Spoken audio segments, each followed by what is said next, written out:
جمادی الثانی شریف، سارے وسیلے، سارے تعلق، ساری کانٹیکٹ کی رسیاں مضبوط ضرور ہے، ان میں طاقت ضرور ہے، وہ کبھی ٹوٹنے والی نہیں ہے، لیکن یہ ساری رسیاں، یہ سارے تعلق اپنی جگہ ہے۔ میں آپ کو یہ بتانا چاہتا ہوں کہ قرآن کہتا ہے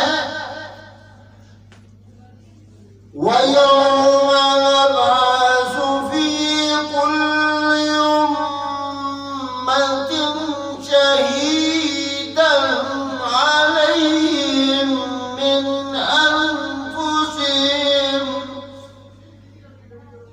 اللہ کا پاک قرآن کہتا ہے اور جس دن ہم ہر گروہ میں ایک گروہ انہی میں سے اٹھائیں گے کہ ان پر گواہی دیں، بولو سبحان اللہ۔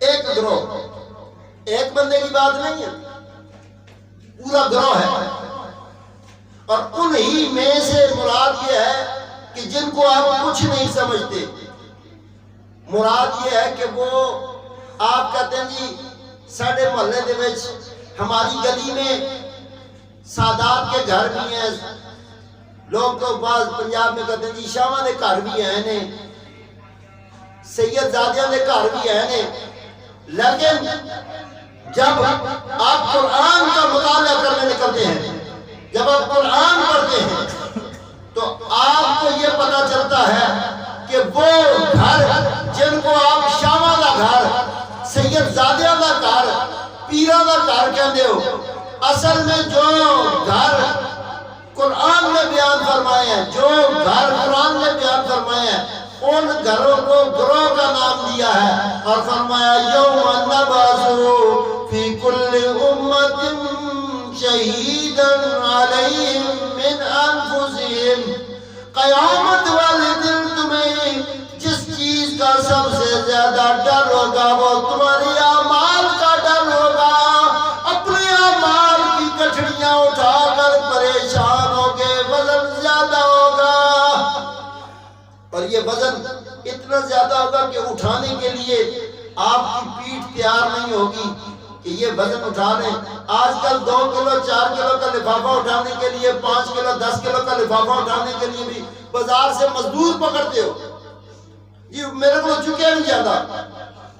غور کرو، قیامت والے دن تیرے اعمال کا بھار تجھ سے اٹھایا جائے گا، جب تجھ سے یہ بھار اٹھایا نہ جائے تو یاد رکھ، اس بھار کو رب کائنات محشر کے میدان میں ہی کہے گا اس کو ختم کر دو۔ کیوں؟ اس کے پاس انی تارکن فیکم الثقلین کا وزن موجود ہے، بولو سبحان اللہ، سب زور سے بولو۔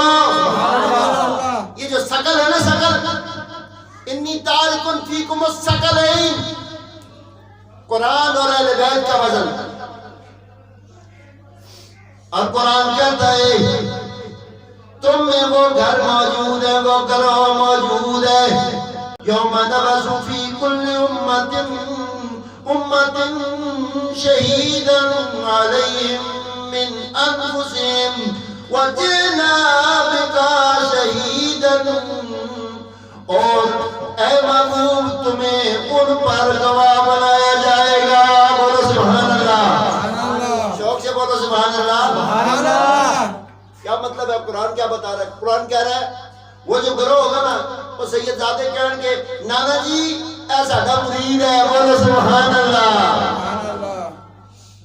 جب سید اپنے مریدوں کو، اپنے چاہنے والوں کو، اپنے تعلق داروں کو، اپنے عزیزوں کو، اپنے رفقاء کو، اپنے ان تعلق داروں کو محشر کے میدان میں مصطفیٰ کی عدالت میں وکیل بن کر، شہید بن کر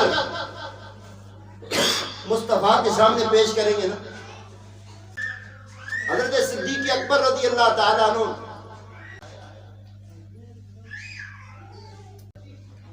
کہ جناب صدیق اکبر رضی اللہ تعالیٰ عنہ حضور علیہ السلام کے سامنے مدینہ طیبہ میں بیٹھے ہوئے ہوئے تھے کہ حضور کی بارگاہ میں عرض کرنے لگے جب قرآن کی یہ آیت مبارکہ اتری یوم ندعو کل اناس بإمامہم فمن اوتی کتابہ بیمینہ فاولئک یقرؤون کتابہم ولا یظلمون فتیلا۔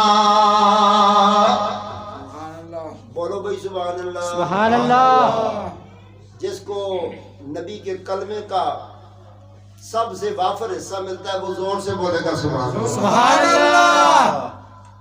جناب صدیق اکبر رضی اللہ تعالیٰ عنہ حضور کی سامنے دو زانو ہو کر بیٹھے تھے، عرض کرنے لگی یا رسول اللہ یہ آیت مبارکہ جو نازل ہوئی ہے یوم ندعو کل اناس بإمامہم، قیامت والے دن تم کو تمہارے اماموں کے ساتھ بلایا جائے گا۔ صدیق اکبر رضی اللہ تعالیٰ عنہ نے 70 بار کھڑے ہو کر سوال کیا یا رسول اللہ یہ کون سا امام ہوگا؟ بولو سبحان اللہ، زور سے بولو سبحان اللہ، شوق سے بولو سبحان اللہ۔ آج 20 جمادی الثانی ہے، اپنے ایمان کا کثیر حصہ آج آپ نے یہاں سے لینا ہے کہ سیدہ زہرا کا رتبہ اور مقام کب مولوی صاحب کو پتا ہوگا جو ہر روز نت نئے طریقے کے پروگرام تو رکھتے ہیں، بڑے بڑے بینر لگے ہوتے ہیں جی آج فلاں جو ہے نا پروگرام ہے ہمارا، آج فلاں صاحب آ رہے ہیں ان کا پروگرام ہے، آج فلاں صاحب کا پروگرام ہے۔ خاتون جنت کے پروگراموں کے لیے کیا صرف اہل تشریح رکھے ہوئے ہیں؟ یہ تو اماں زہرا جو ہے یہ تو حضور کی لخت جگر ہے، حضور کی بیٹی ہے۔ جس کو حضور کے ساتھ تعلق رکھنا ہے وہ یہ سمجھے۔